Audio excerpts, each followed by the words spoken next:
This session is chaired by Secretary Mahua Shri Manoj Joshi sir and co-chaired by Shri IP Dr. IP Gautam, ex-member Lokpal.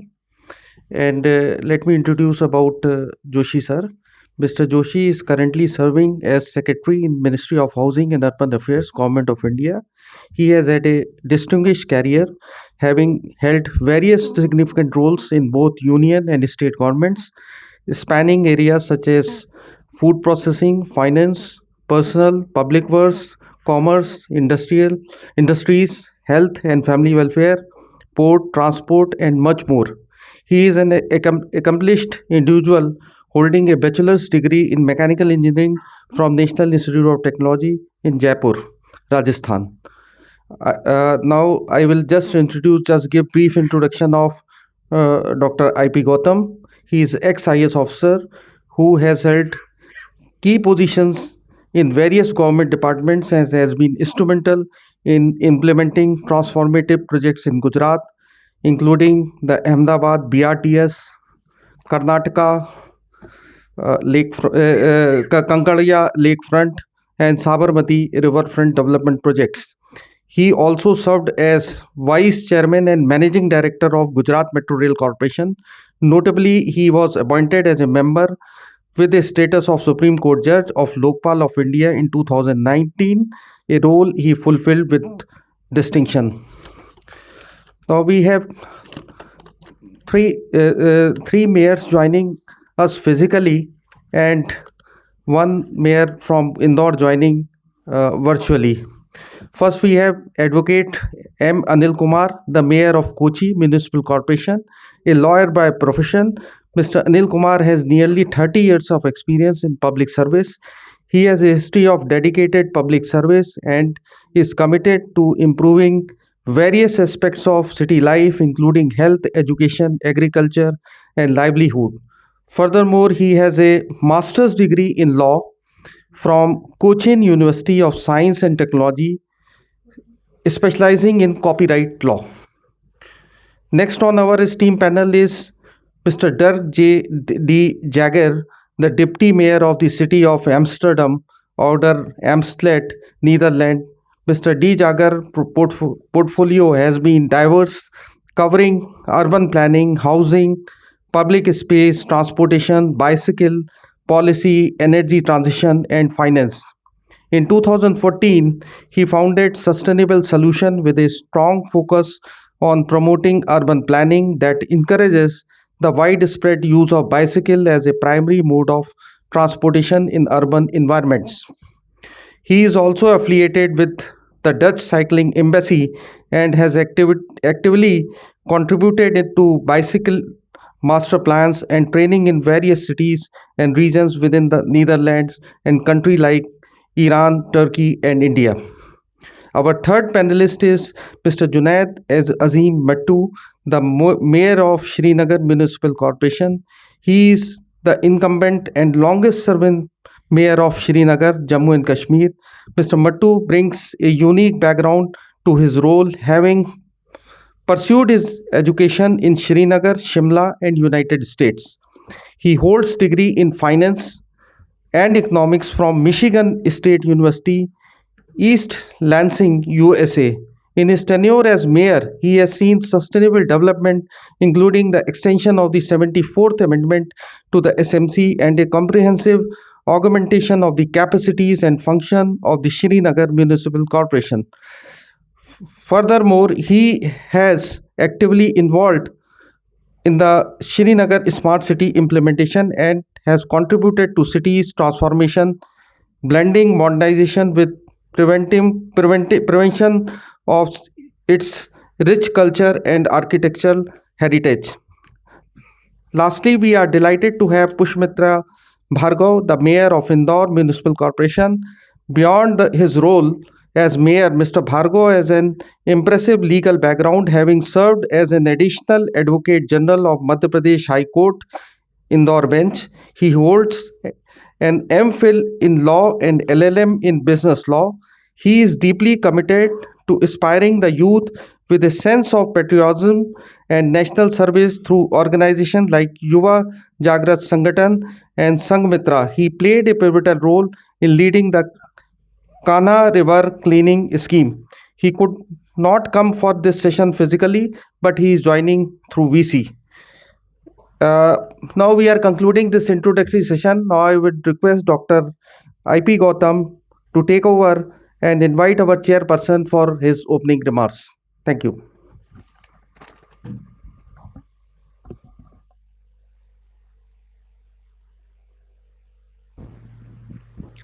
Good afternoon. My privilege to meet you all in this afternoon, and I welcome all the delegates, especially Honorable Mayor of Amsterdam, Honorable Mayor of Srinagar, Honorable Mayor of uh, Kochi, and Honorable Mayor of Indore on video conferencing, and Honorable Secretary of HUA, Mr. Joshi. Actually, today uh, this session is for Honorable Mayors to uh, suggest way out how to make city transportation system sustainable with the support, with the involvement, with the help of ULB. While I am referring urban transport, it not necessarily means metro, because in general, many places uh, this issue is uh, raised, discussed, that the mechanism of implementation and operation of metro, how much involvement should be uh, required from the ULB, or one can continue with the SPB at the present form of this. Actually, I served in urban for 14 years, and if you include my uh, experience of port and transport, it will be around 16 years. Out of that, I have served almost 8 to 9 years as a municipal commissioner, 5.5 years in Ahmedabad, and 3 years from 91 to 94 of Rajkot Municipal Corporation. I have experience of pre 74th Amendment and after 74th Amendment.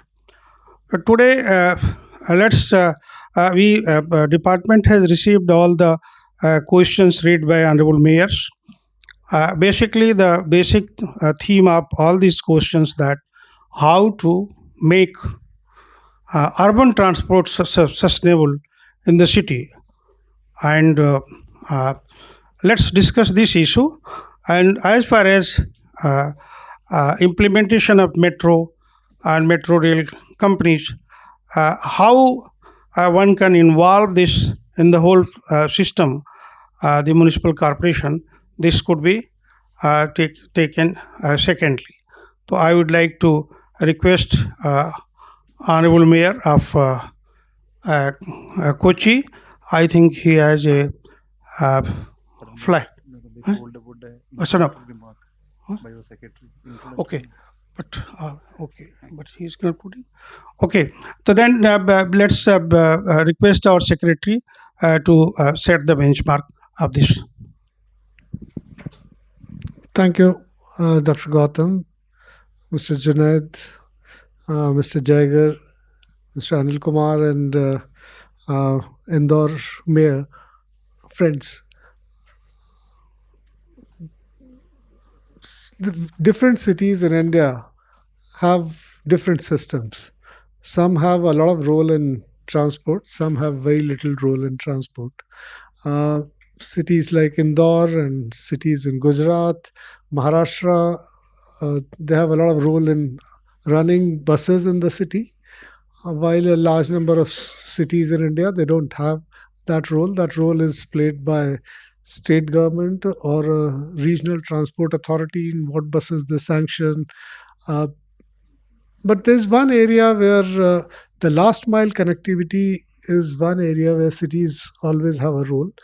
The way they sanction the auto rickshaws or small vehicles, permits given by a municipality, that plays a lot of role. We had some experience in, we are trying to change at a lot of places auto rickshaws to sustainable or e-rickshaws or e-auto rickshaws. Or another problem which you find in India is large number of places auto rickshaws are owned by few people and everyone else runs it on a rent basis. Say 500 rupees per day rent, they run auto rickshaws. They're owned by few people and they resist any change to move towards a battery operated system or any other system.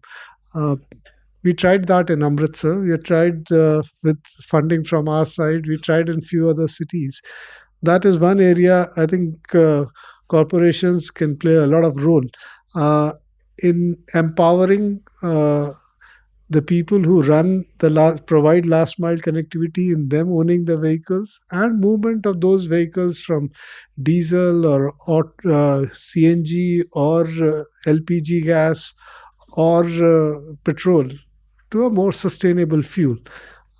That's one area we felt we would require a lot of support from corporations in providing an incentive so that new players can come up. Government could provide them support in terms of lending, and a movement can happen towards sustainable transport.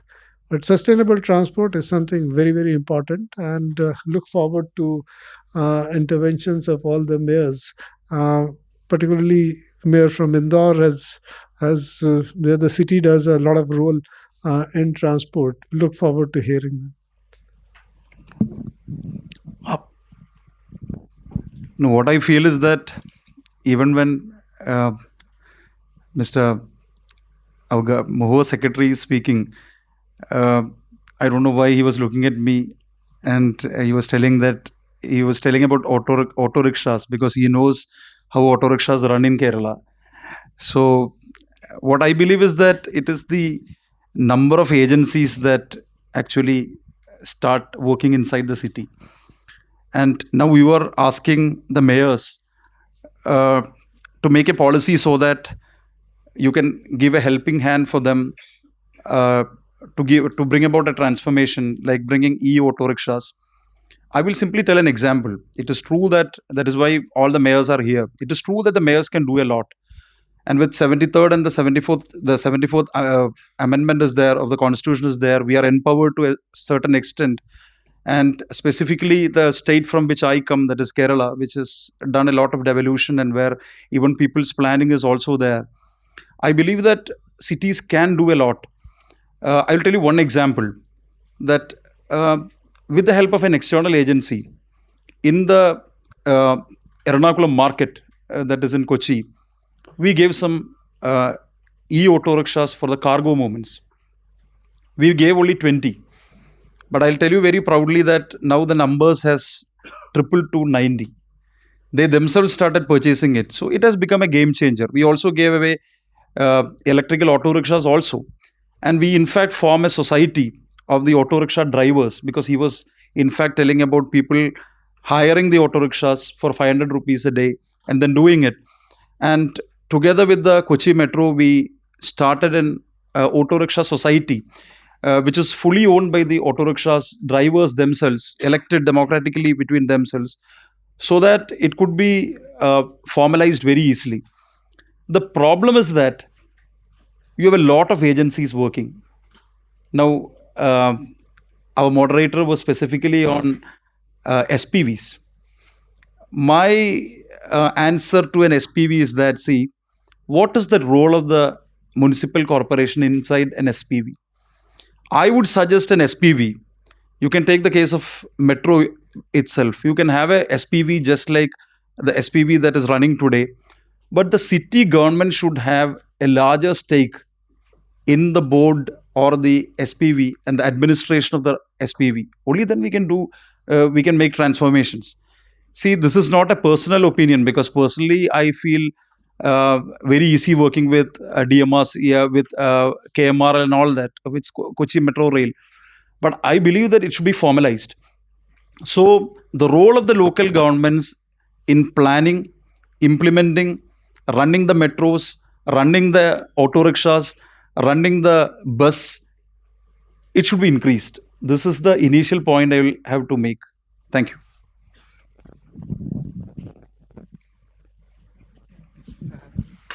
He has some mic.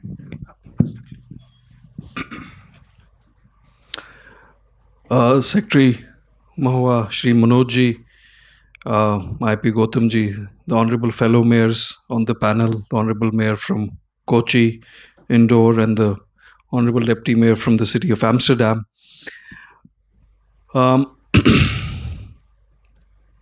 Srinagar, like a lot of other cities in the country, is seeing a transformation on a general level, and particularly when it comes to public transport.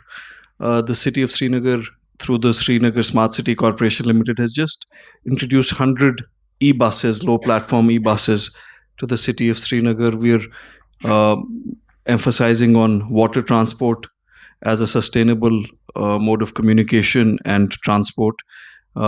Since Srinagar city is settled, as a lot of you might be aware, on two banks of the river Jhelum. On the last mile connectivity, Srinagar is also seeing a lot of emphasis on pedestrianization and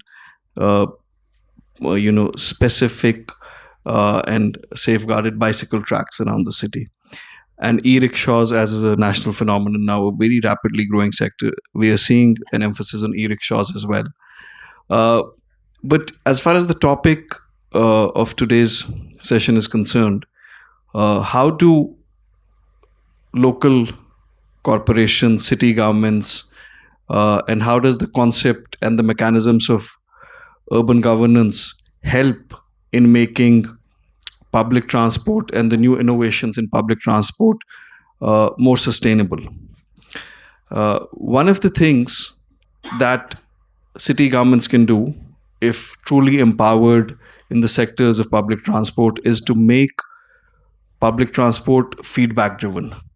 The concept of measuring governance and measuring the deliverables of governance through IT solutions. For instance, if you take new bus systems which are being involved and introduced in the entire country, measuring customer satisfaction, measuring consumer behaviorism and patterns in using those bus systems, in using those metro systems, in using the water systems or the rapid transportation systems. That data can actually be used in altering those routes, in tweaking those routes, in perhaps adding or subtracting from the existing transportation mechanisms in the city. And for that, one of the first steps that need to be taken is, the Honorable Mayor of Kochi spoke about SPVs. I keep saying this at a lot of forums, and I will again reiterate the fact that the concept of urban governance needs to be truly emulated. While we might have empowered urban local governance constitutionally through the 74th Amendment per se, we're still dealing with the issue of the three Fs, the funds, functions, and functionaries, and in what order and in what scope that needs to be done. But I think there is no more powerful a medium to effect change, to monitor change, and to adapt to changing governance mechanisms than local governments. So in the area of public transport, I think regulation as well as the maintenance and management of public transport needs to be exclusively under the domain of the municipal corporations, because the municipal corporations are also designing infrastructure which will have a direct correlation with public transport. For example, the city of Srinagar, a lot of roads and junctions and avenues are being redesigned. So the infrastructural tweaking that is happening is directly related to the public transport that is being introduced on those roads. So you cannot have the municipal corporation deal with one aspect of transport, which is the road network, while excluding it completely from the operations, the viability, and the sustainability of the operation of those public transports, be it buses, be it the rapid bus transport system, the water transport system. So I think we are undergoing a phase, and I'm sure that the outcome of this phase will be good, and there will be simplification and consolidation. We are undergoing a phase where various city governments across the country are coming to terms with urban transformation.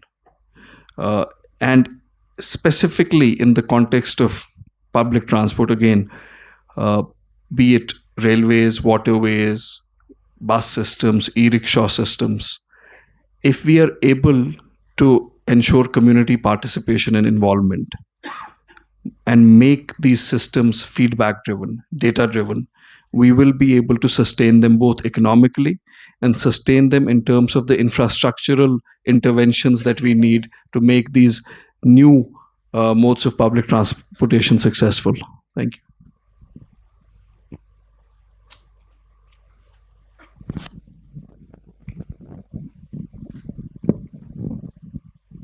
Mr. Jagar. Yeah, thank you. Thank you, Chairman, Mr. Dr. Gautar, and thanks to be here today. Thanks for the invitation. It's wonderful to be here. Thanks, Mr. Manju Joshi, General, and the mayors of Kochi, Singnagat, and Indore. I'm here, and what I can do is bring in some experiences from our city, Amsterdam, in our country. Of course, the situation in our country is much different than the situation here in India. The size of the cities is much bigger than ours. So maybe I can give a contribution by bringing in some experience, what we have done over the last years as far as transportation is concerned, and specifically what the role of the municipality is in this regard. I think there is a couple of words in this which are essential, and I think one word is in the beginning is that there is a clear vision, a more broader vision from the city on on longer term. And I know Indian cities make master plans, but I think the master plans in cities in India are quite for a longer period, I think 20 or 30 years sometimes. We make master plans as well, but they are on a shorter term. It's a 10-year vision. But it integrates everything. It's not, of course, not only about mobility. It's about where we want to develop the city in terms of residents, in terms of economic development, but also where you want to have green in the city to keep the city a livable city, and indeed also mobility. And given the fact of this vision, the second word is integration. It can only be done, this development, if all those different elements are really integrated, and that the coordination of this all is in one hand. And this coordination is in an integrated way within the municipality itself. And it's not only a top-down process where from the city itself, from the politicians, from the bureaucrats say, well, that's the way how we should do it.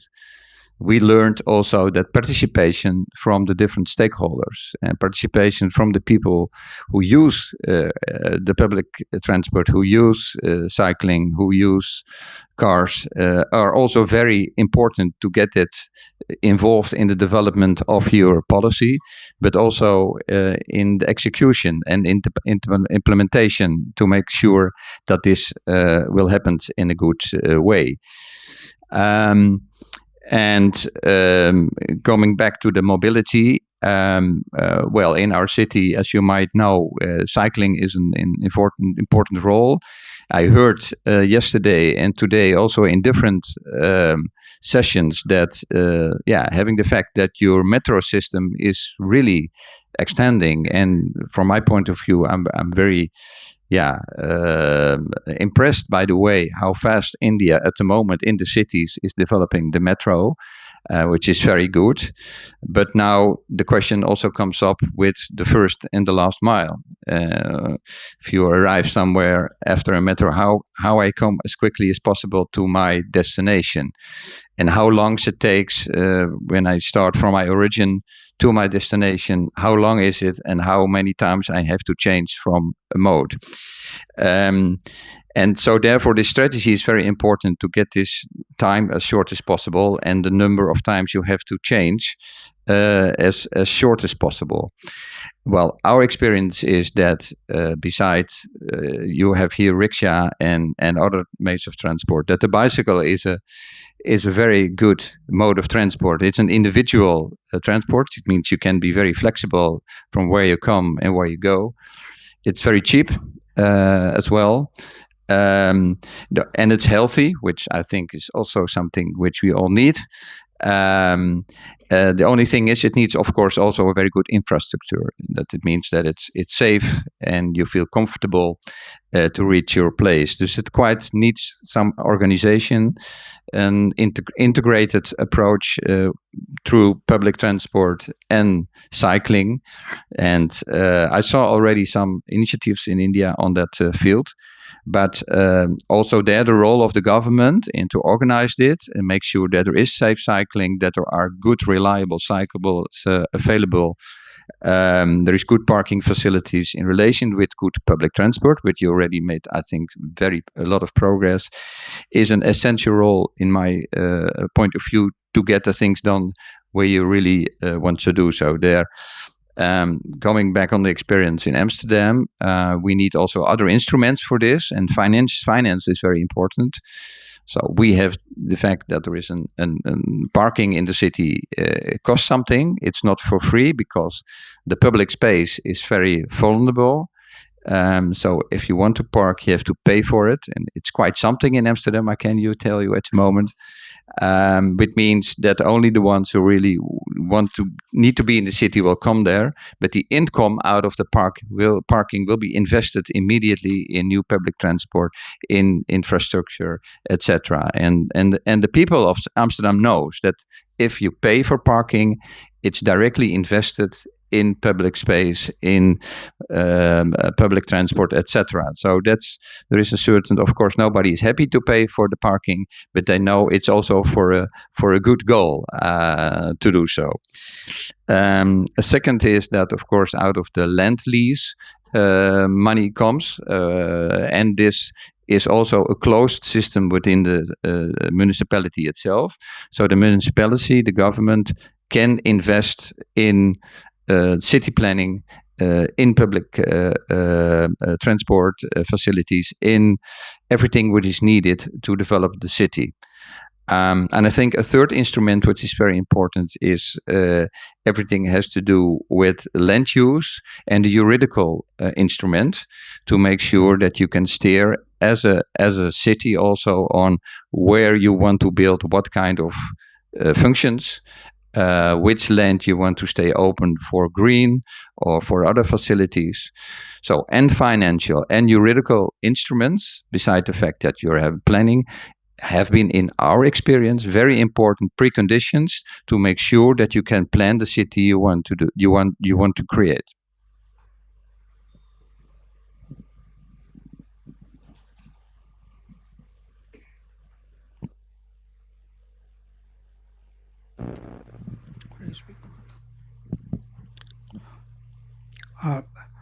I have two experience to share with you.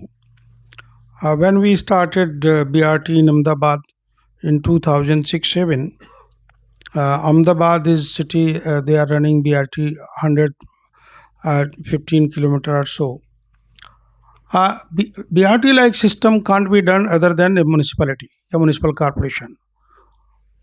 Any bus service,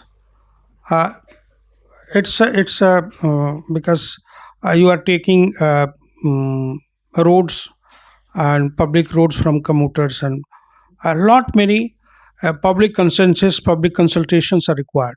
And whatever project you are doing, if the public consensus, public consultations are required, the municipal corporation is one of the best institution to deal with. We have used that while making BRT.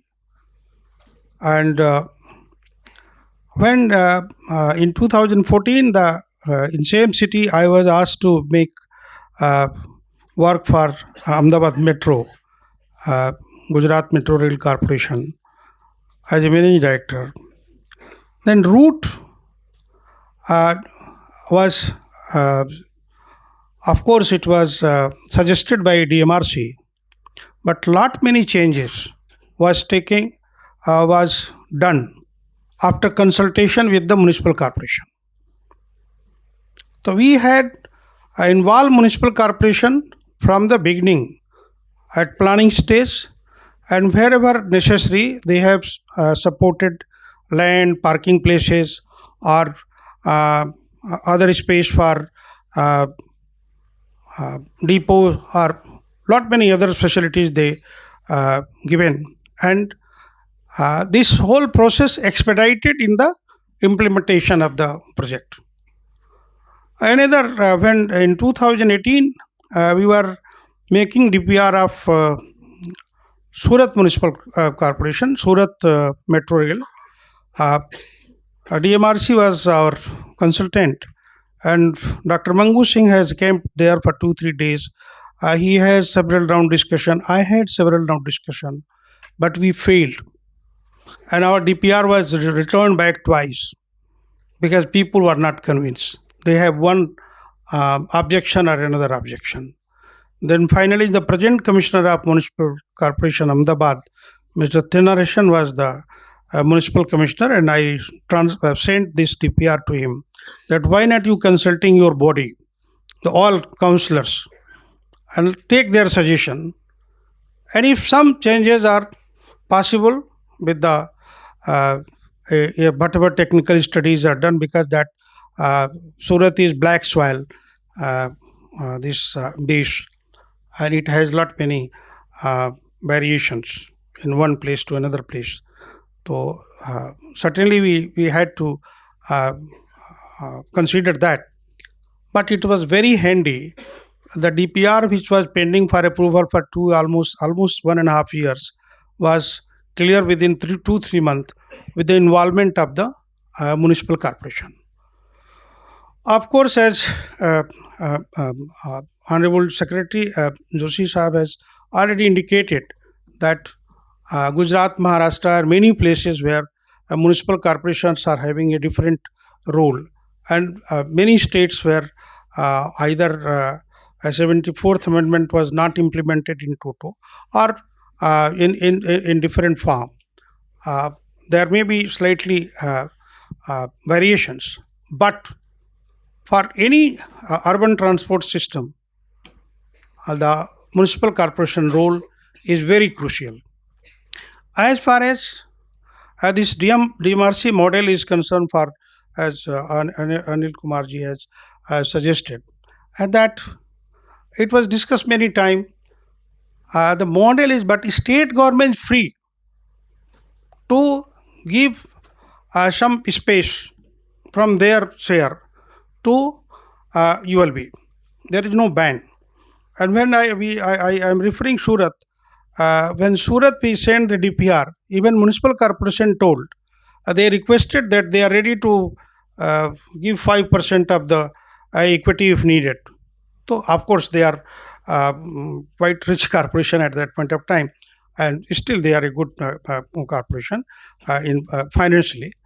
But this may not be position all the places, but the state government can, because most of the this metro rail implementation, state government has major role to play. So that's if the honorable mayors, they also request their respective state government wherever, because I congratulate Mr. Joshi and his team. They have done more than 4,30,000 crore projects implemented, sanctioned, monitored, and facilitated to every organization, from technical problem to financial problem, from this the negotiation from the and they have to fight with the many ministry like finance and some other, and archaeology and all this. So their role has been very crucial in last 2 decades. And but it has many other issues.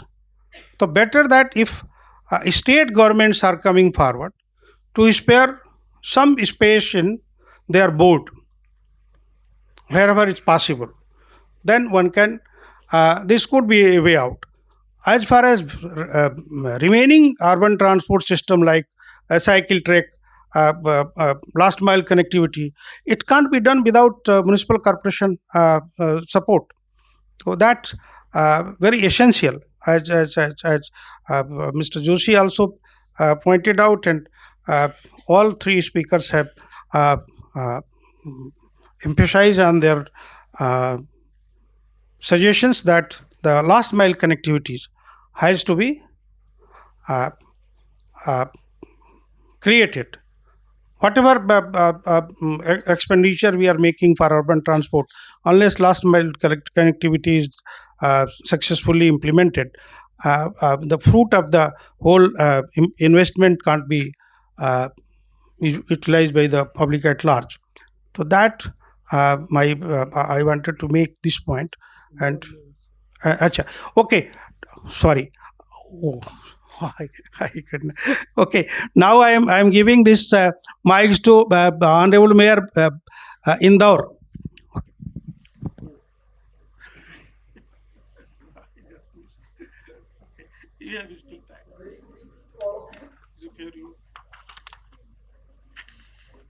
Is I audible? You are audible. Yes. Very good evening to all of you. The 16th Urban Mobility India conference are facing is that every city is having its own developmental authorities. The state government has its other authorities for the execution of the developmental projects. The municipal corporation has its own plan with regard to the infrastructure development. So now it is high time to have a uniform model for the infrastructure development under the umbrella of the city government, so that infrastructure development should be done in line with the proper survey and the planning which we have for the cities for 2050.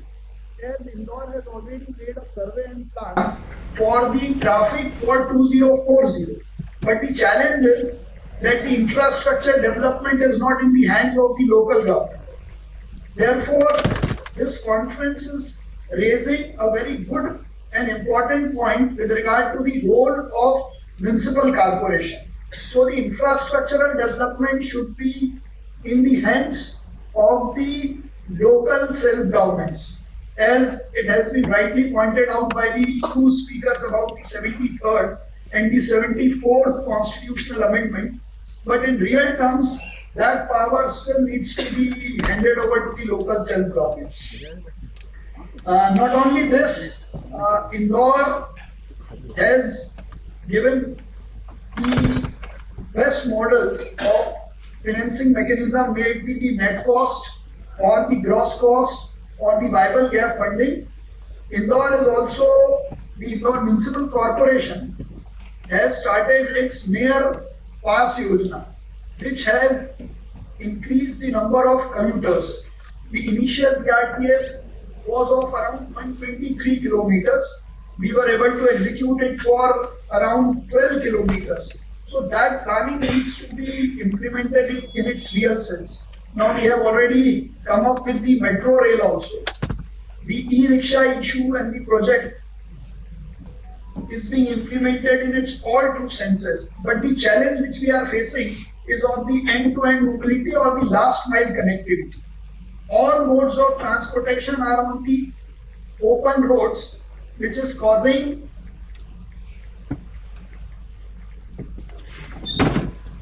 I propose through this conference is the two initiatives which should be implemented through the central government. One, the financing mechanism.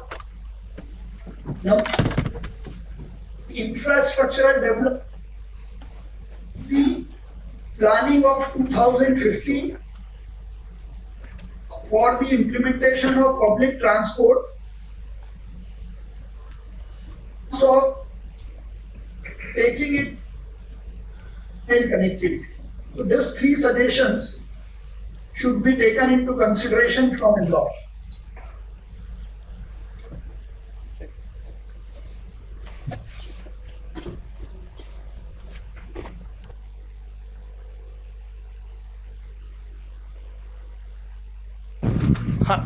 Please. Gautamji, with all due respect, I'm going to make certain straight talking because since the whole auditorium I feel is getting a bit sleepy. See, I would say that you were suggesting when I was, in fact, asking for a role of the municipal corporation, and both the mayors, my learned friends from Srinagar and Indore, were also on the same line, and even we were getting a helping hand from Amsterdam also. But Gautamji was telling that, see, the state government has the leverage, and the state government, you should write to the state government. But I would say that I'm not ready to write to any state government for any space. It is not my duty to write to my respective state government and ask for a space. We are thinking about a situation of a pan-Indian solution to make the transport system sustainable. To make it sustainable, I believe that the city municipal corporation should have a definite role in whatever is done inside the city. This is my opinion, my strong opinion. If you have to make it sustainable. See how the 74th Amendment came.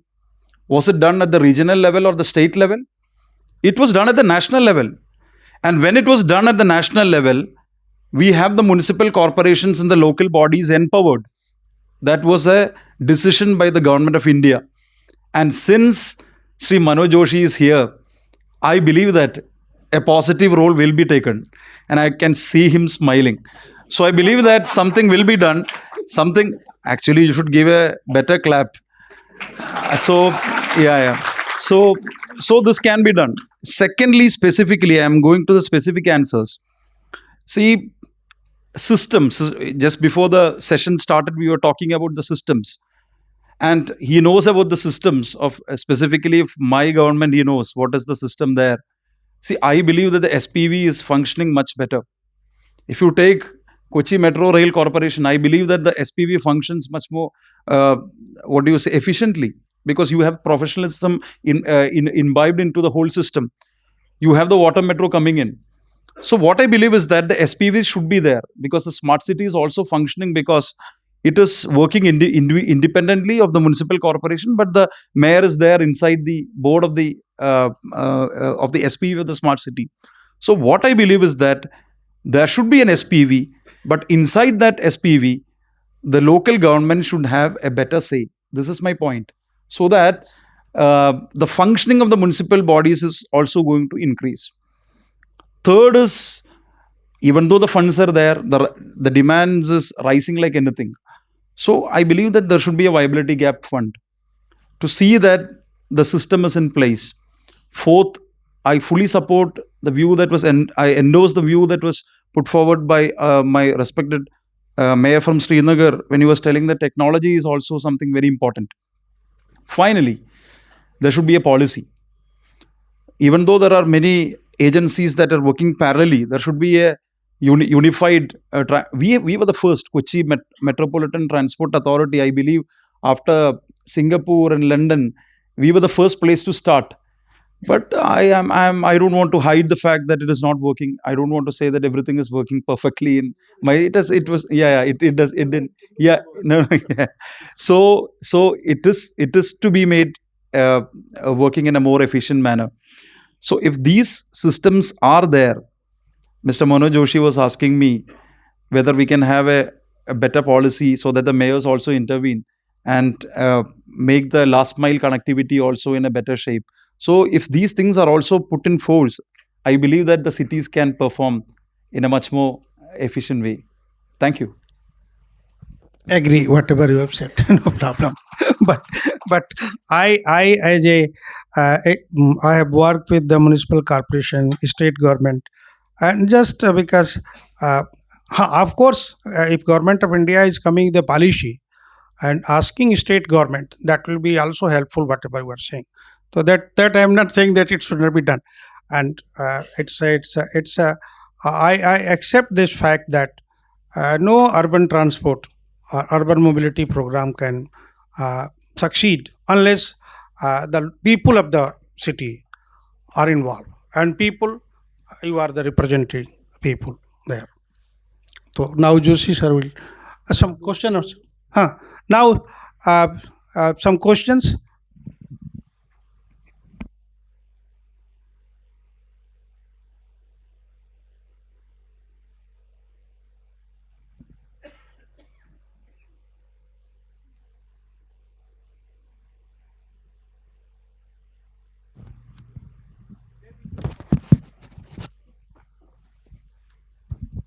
Hi, my name is Samrad. So, when you talk about municipal corporations, so in the constitutional amendment in 92, the 18 functions in the 12th schedule actually don't directly say that urban transport is a corporation's responsibility. But now, since there is no other body to cater to this planning, how do you see this going into the future? Because it has been long time, 20, 30 years now, that the constitutional 74th amendment you talk about, but still devolution has not happened.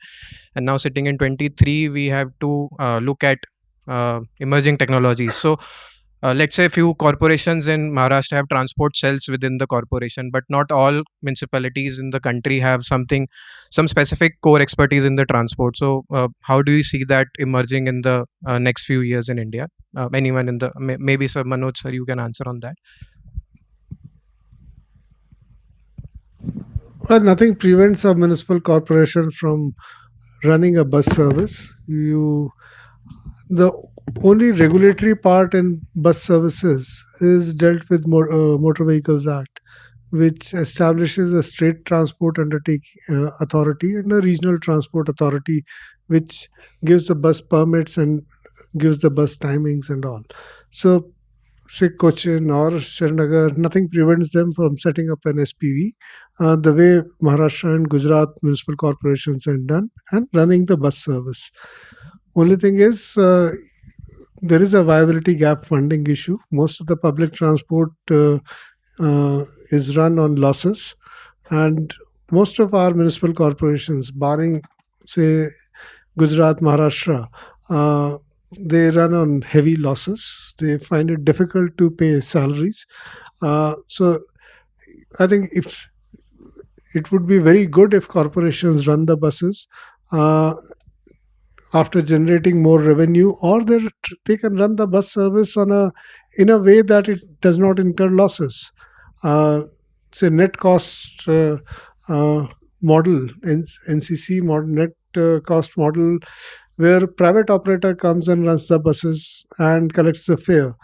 Probably with the type of subsidy now government of India is giving, we are on the e-buses and type of subsidy scheme state governments also have. Corporations can run the buses and without too much of a losses. So I think it would be a very good thing for them to do it. But as Cochin Mayor was saying about OMTA was established in Cochin, I thought it was only established to get metro rail sanctioned as a checkbox to be ticked without really making any changes in any of the statutes or any of the rules. So that's why I said it was never intended to succeed. Uh, so, but there is a need for a integrated transport body to undertake transport systems integration at the city level. Very much required. We need not get bogged down by Motor Vehicles Act as a regulatory power. That regulatory power, state government and RTAs can hold it, but the running of transport system requires money and planning, which, as Mayor of Cochin said, probably an SPV can do that role very well. In Indian system, with a 50 to 100 councillors sitting in a council hall, doing that planning looks a bit difficult. So probably an SPV, professionally run, which operates the buses, which takes care of other aspects. If there is a metro, then run the metro also, something else also. That type of planning would be a operation would be a right thing for city to happen.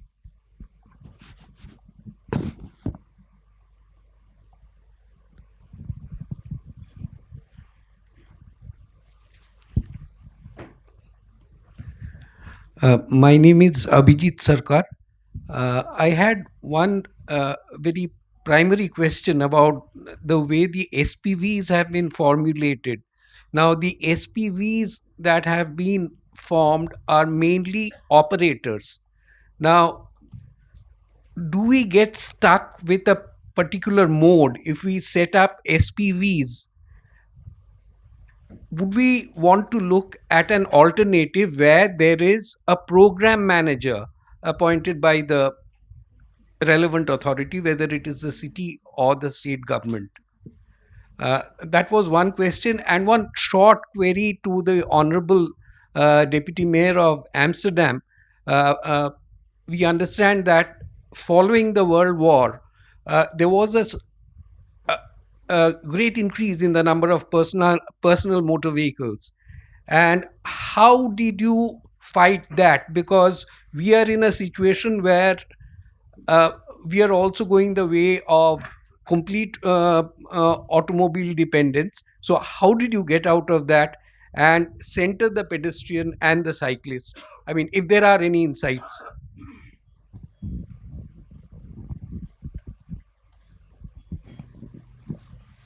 Thank you for the question. Yeah, indeed. After the Second World War in the Netherlands, let's say started in the 50s and the 60s, the economy was booming. Automatically followed by a lot of motor vehicles, cars, who came in our cities quite fast. And by that time, there were a lot of accidents. A lot of people were injured, casualties, and deaths. And actually, it was not accepted by a big part of the society. The society did not accept that children were, in fact, as it was called, murdered by cars. A second problem we faced in the cities were that the city was packed with cars, with parking, double parking everywhere in streets. So it was a big problem, and also the accessibility in the cities became very bad because everything was stocked by cars. So a solution was needed, and this was initiated partly without society, but also from the government side and governmental side. It was seen as we need to find a solution for this. And what meant that by that plan, another kind of urban planning started. The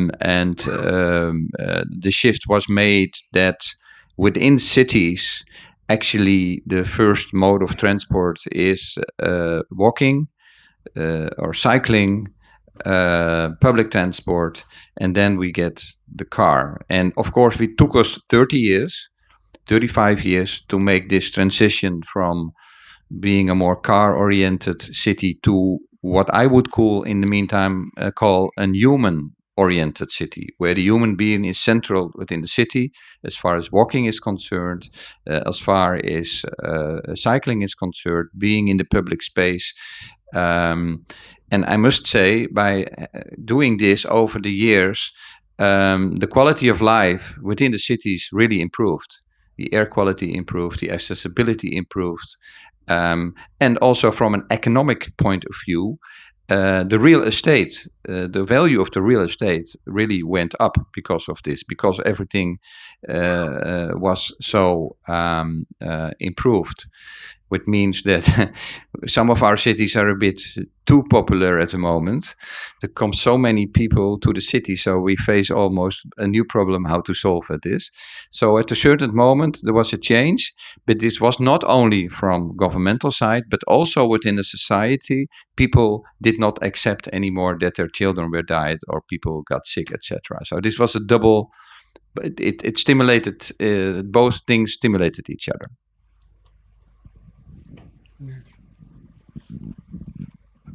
Thank you, sir. My name is Amal Chautani. I have only one small question.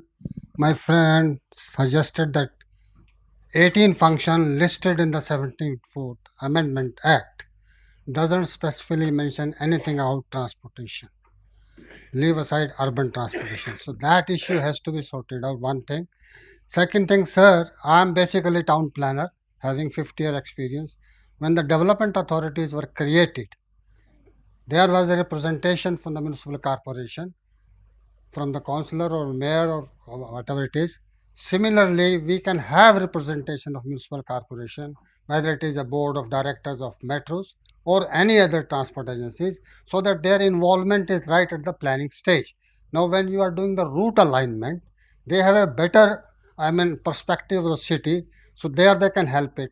As you have rightly mentioned, when there was a rickshaw, it is under the control of municipal corporation. The moment it becomes e-rickshaw, it goes under the Motor Vehicle Act. So that is a problem actually in this country. So nothing prevents anybody, but unless there is a something provision somewhere. Now Nagpur and Bangalore, they have made amendment in building bylaws. They have made amendment in development control. So they have taken initiative. Similarly, other cities, if they take, then their involvement there. So what I personally feel, as Kochi Metro has correctly suggested, their involvement should be statutorily there in all the boards and whatever the corporation is there, then they will feel involved. Otherwise, they will not feel the involved. That is my submission, sir.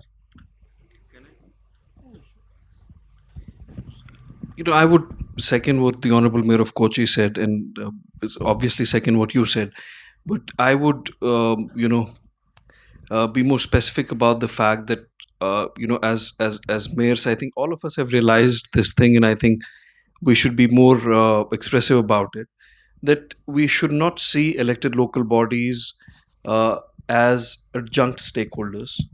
I believe that elected local bodies and city governments, councils, and the heads of city governments are the primary stakeholders by virtue of us being a democracy.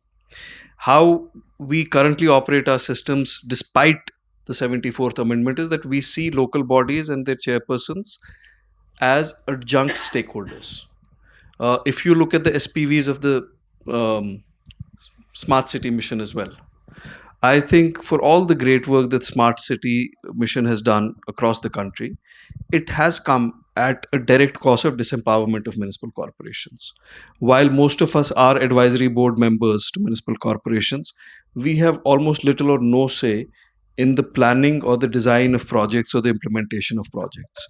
While implementation would need professional inputs, rightly so, from field experts, uh, an elected municipal corporation has little or I would say no say in how a smart city is developed and designed. So, if you talk about, and you rightly said that transportation should be included in the Charter of Devolution of Powers, was I think the primary question that we first need to deal with is how many of the 18 existing devolved powers have actually been devolved in municipal corporations. I'll speak of my municipal corporation. The devolution hasn't crossed probably 20%. So there needs to be a political will, there needs to be an administrative will to see municipal corporations, the offices of the mayors, not as adjunct stakeholders. And we often refer to this word that, stakeholders should be taken into account. A stakeholder would be a non-governmental organization, a public activist, or a social activist. An elected body of a city is actually should rightly be the guiding force of how that city develops. Once we aspire to that standard of local governance, I think all these issues will be taken care of. You talked about uh, e-rickshaws and rickshaws, and we spoke about in great detail how the last mile connectivity, the municipal corporations can play a role in the last mile connectivity, despite all their flaws and shortcomings, which are very natural to an elected body, despite all the fluctuations and all the hostilities that exist within a municipal corporation. Why just last mile? Municipal corporation should have a say in end to end design of public transportation in a city. And as Secretary Mahua Manojji rightly said, that another, now talking about the other side, the other challenge is the financial viability of municipal corporations. If municipal corporations aspire for more empowerment, I think we should also step up and play a role in becoming financially more self sustaining. We should play a role in ensuring that property taxes are raised properly. We cannot shy away from becoming financially self sustainable, but seek administrative empowerment at the same time. There's a dichotomy in that. So I think a lot of emphasis needs to be laid on both aspects.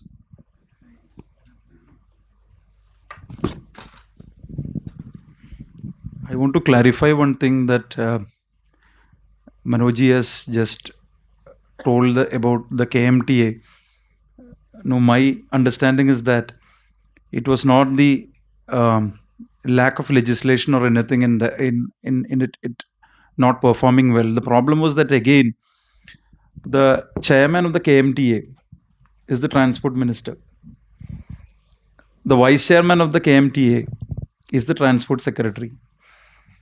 Why I told that it is not a personal problem is because now with me as the mayor of Kochi, the minister says that let the mayor be the working chairman. And supposing we need an amendment in the assembly, I'm ready for an amendment in the assembly. See, this is what I'm telling. It is not a question of any personal issues. It is the question of creating a system, a structure, and a legislation when it is made, it should be thoroughly mentioned. It should be thoroughly clear that the local government should have a role inside the Metropolitan Transport Authority.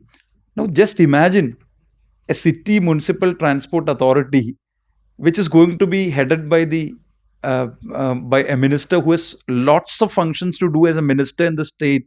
If he has to decide a particular problem inside the city of Kochi, and that too in a state of Kerala, I don't want to say that Kerala lags behind in the whole country. I believe that we in fact devolved at least 40% of our funds. I think when Mr. Manoji was there in Kerala itself, it was done. 40% of the state funds was devolved on the local bodies.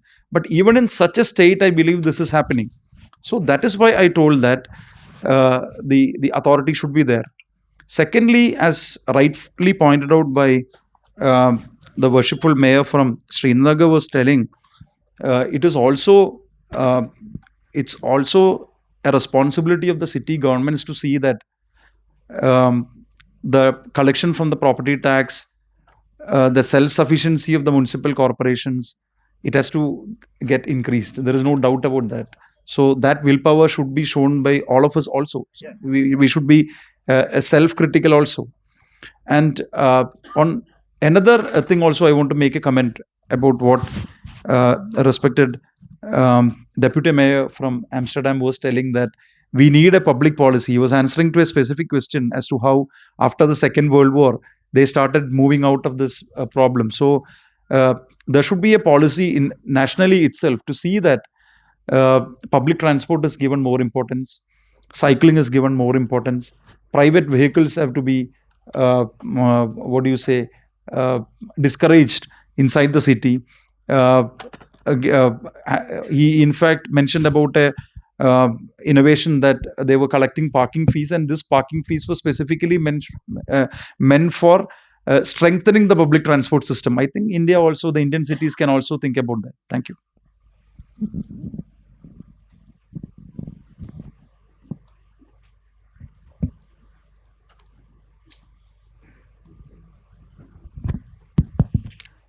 I'm Professor Ashish Verma from Indian Institute of Science.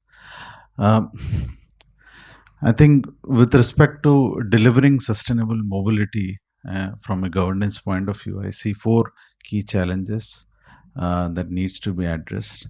One is this whole top-down decision-making process that persists in the cities. Nowadays, projects get decided in the election manifesto themselves, and then they are pushed top down, and that's really killing most of the cities, and projects that comes up are tangential to this whole concept of sustainability.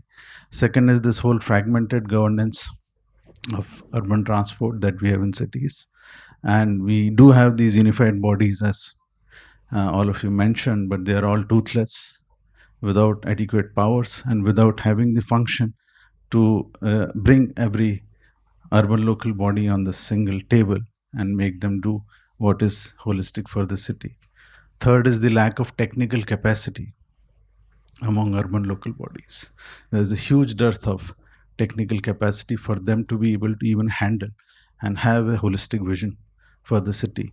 And the fourth is the lack of involvement of citizens in this whole participatory approach to evolve solutions which are holistic and are acceptable by citizens. So I really feel if these four key issues are handled and tackled, I'm sure we can effectively deliver the sustainable mobility. Thank you.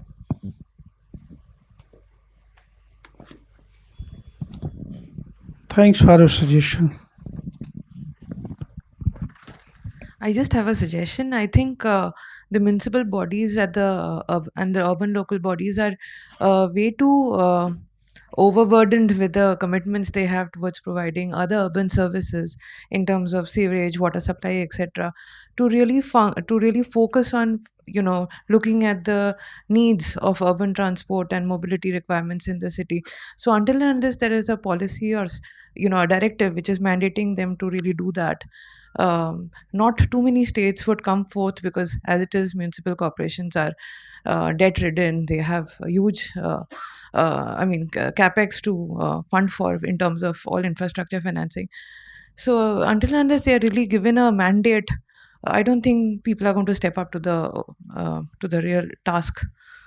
So this is a comment and a request that I think the government should, your organization should really look at providing some sort of a guideline or a mandate for how should municipal bodies look at, one, enhancing capacities, building capacities, and also look at how to really focus on looking at the needs for urban mobility. Thank you, sir.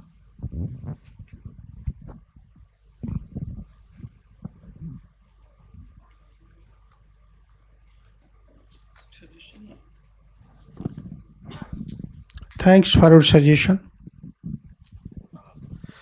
Greetings to the august and esteemed panel. My name is Akash Kendri. A few points, since I've been hearing about the 74th Amendment thing. I think as a millennial generation, one thing which I would like to recommend over here is, since this conversation has started, of course, all of you have colorful background over here. Something which we need to consider over here is, accountability at the capacity of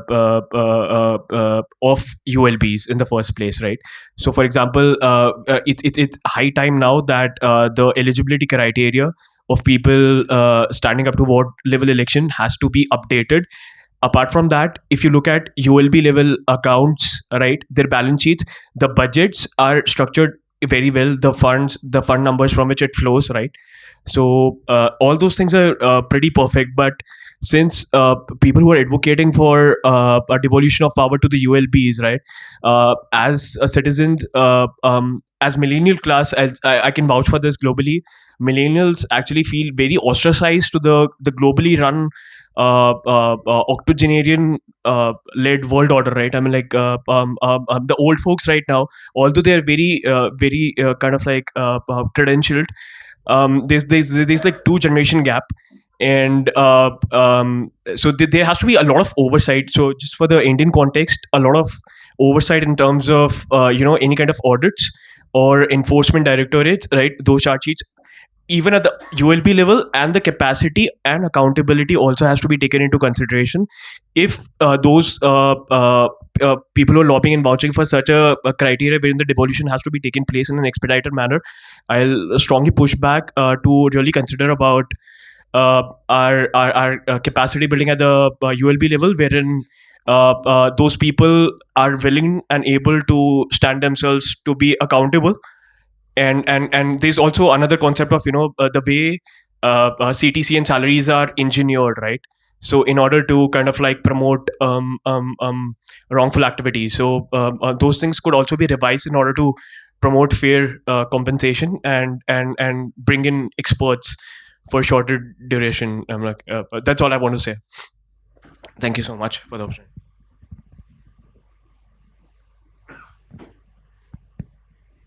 So I'm Vinita Srivastav. I'm from NCRTC, but 25 years in Indian Railways.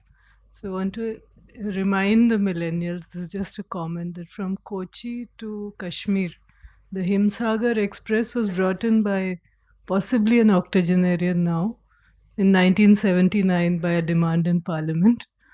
And the 74th Amendment has come in, everyone's talking about it. But mobility is perhaps a reflection of society's need to move. So, that the question to the gentleman from Amsterdam. What is there the difference between the will of the people there to move and the way the system responds to provide those mobility systems in urban and into the national geography vis-a-vis what you see in India, right? When people want to move, the financing, the sustainability, the technology doesn't come in the way. So what happens?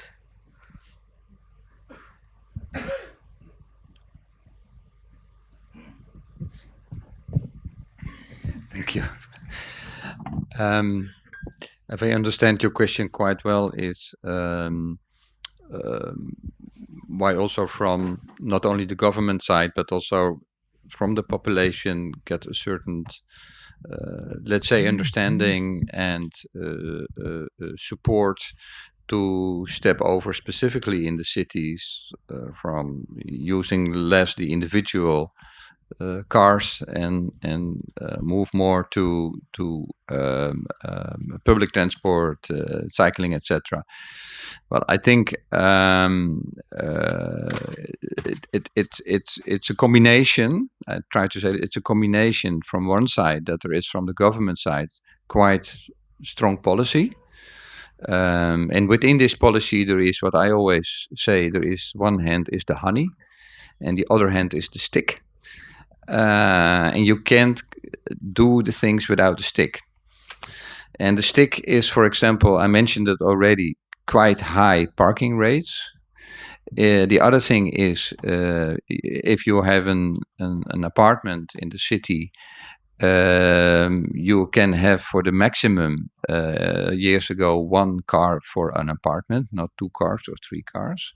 In the meantime, for new housing, it's 0.5%. Yeah, so with this side, you have a quite strong policy. On the other hand, you have to make sure that you have good connectivity, that there is a good public transport, that there is good accessibility by combination with cycling, public transport, etc. And more also, you have not only sharing of bicycles but with cars as well. So it's, from the one hand, this is a stick. On the other hand, if you make sure that you have this good provided and you make a nice city, people also at a certain way understand this. And then if they have seen that it works at a certain place or a certain city, then the support starts and it continues. But I realize that the situation in the Netherlands, in Amsterdam, is different than in Indian cities. I can only bring in our experience, of course. But maybe I can add something of what Professor Verma had said. I have to be careful because I'm coming in a political discussion here. I have to be careful.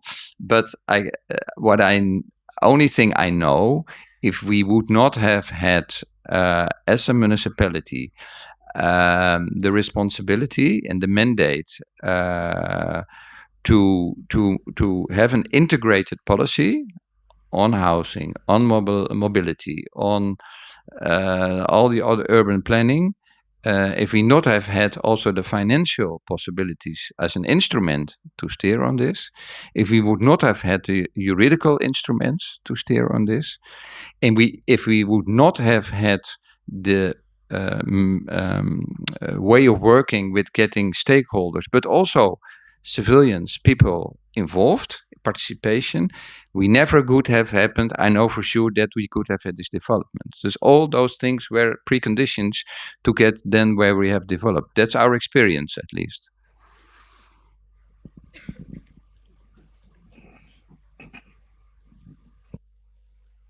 Now I request Mr. Joshi to conclude the session.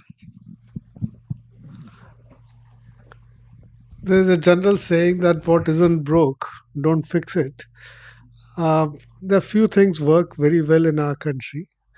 Metros is one of them. Uh, Thankfully, they're working very well and is widely appreciated by public. There is a shared partnership between state and central government, and by whatever reasons, it's working well. Uh, DMRC, or particularly, is a prime example, and all other cases. We need to build in transportation more and more such systems which work. Like in Ahmedabad, the city transport system works very well. Uh, in Maharashtra, a lot of city transport system works very well. Not integrated with metro, but still transportation is good. Uh, we need to bring such islands of excellence wherever possible. Uh, we can keep talking about uh, what power should be there with the local bodies, whether there should be an integrated transport, but integrated which is not working compared to that disparate elements which are not fully coordinated but work. My preference would be for that. Uh, if they work where they are well coordinated and the powers are with the local bodies, I would be happier. But between the two preferences, my preference would be something which works. So as part of that, the new scheme of Government of India is supporting cities to run urban buses, e-buses. Our preference would be that they are run by the cities. If they have the capacity, that's how the scheme is designed. It's designed at the city level. So we would be happy if any of the cities run those buses.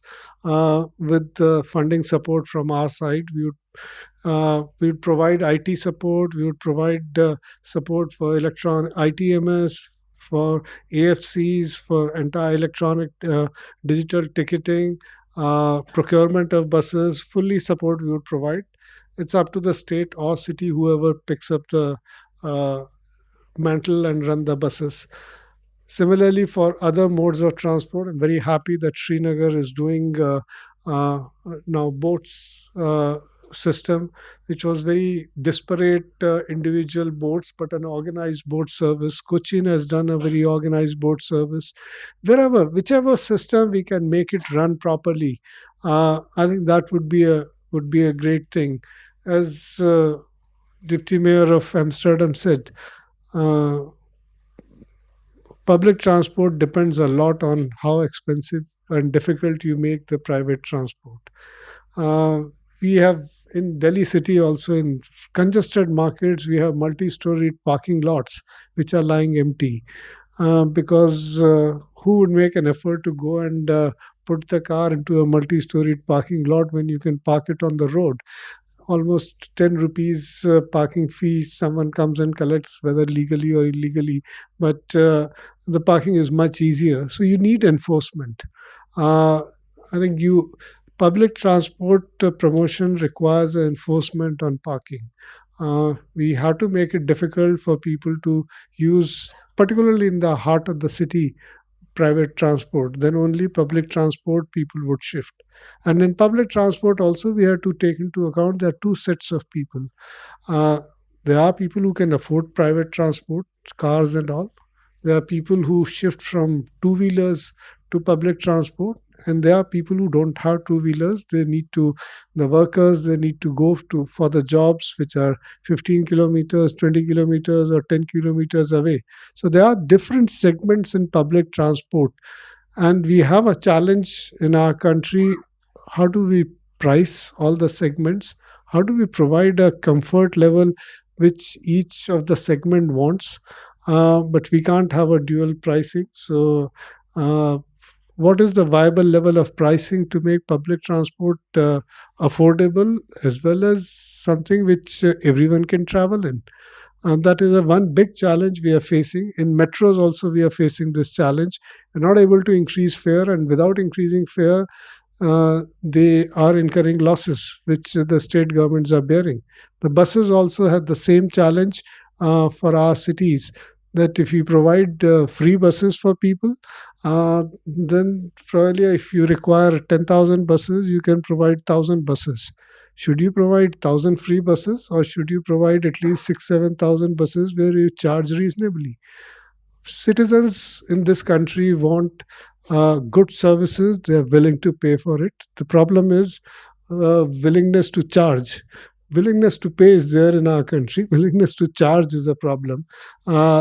We public transport, but it's a difficult question. How much you should charge, which doesn't go beyond affordability area, but still make it at least to meet the operational cost. Probably we can cross subsidize capital cost, but operational cost we have to meet in most of the public transport in our country. So we would really look forward to cities doing more and more transport operations, irrespective of whether powers are given or not. But it's very important that we make efficient bodies which make public transport a good way to move.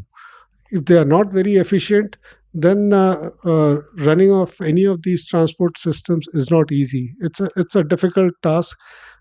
Not every city does it very well. Some cities do it very well, some cities don't. So I think the effort should be in making them good. As far as Government of India is concerned, we think state and local body, they have to work together. Obviously, funding is far more available at the state level. It's far less available at the local body level. Local knowledge and citizens' participation is far more at the local body level, far less at the state government level. So, like what Gujarat did. So we have come up with Government of India came up with a support system for e-buses. Government of Gujarat for a long time had a support scheme for the cities, that they provide a per kilometer support for the buses for the cities, and so 50% of the VGF has to be, viability gap has to be met by the city, 50% state government meets.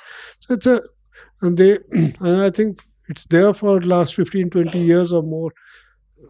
Madhya Pradesh is toying and a half going into that direction. Maharashtra doesn't have that because there the local bodies meet all the costs. So we have to, state government and local body have to work together, because transportation is far too important an area to keep thinking about whose responsibility is it. Probably it's everyone's responsibility. In this e-bus, we would be undertaking, Government of India would be undertaking certain tasks and then handing over the buses to the states or the cities to run. We will continue to provide financial support for 10 years, technical support, but ultimately probably the cities are the best judge on what routes buses should run, what how much buses should run, or even more than the city. I think the private operators are a better judge. Cities would tend to pick up the routes which are not as good, which have less traffic, but go to the farthest every corner of the city without really picking up the traffic. Probably the private operators are the best judge on picking up the best routes. But it's a partnership between the private operators, between the city, state, and center, keeping an objective of providing good facilities to the citizens. That's what, whether they are millennial or octogenarian, all of them need a good service from all of us, and that's our responsibility. Thank you.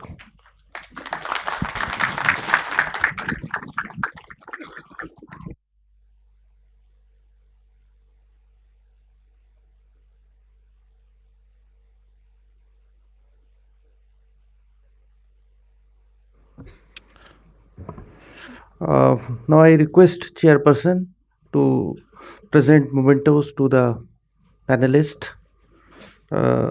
Chairman sir. I would request that chairman to present memento to Advocate M. Anil Kumar, Honorable Mayor, Kochi Metro Corporation.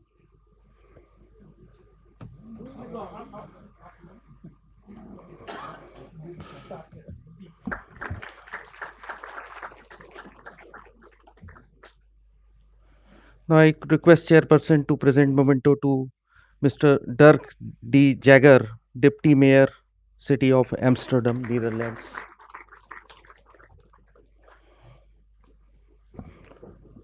I request Chairperson to present memento to Mr. Junaid Azim Mattu, Mayor of Srinagar Municipal Corporation. Now I request Chairman Sir to present memento to Co-Chair and Moderator Dr. I.P. Gautam.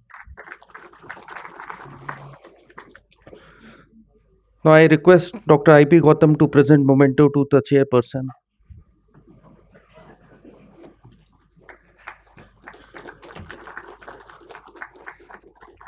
Now I request to Chairman and Co-Chairman and panelists to have a photo session.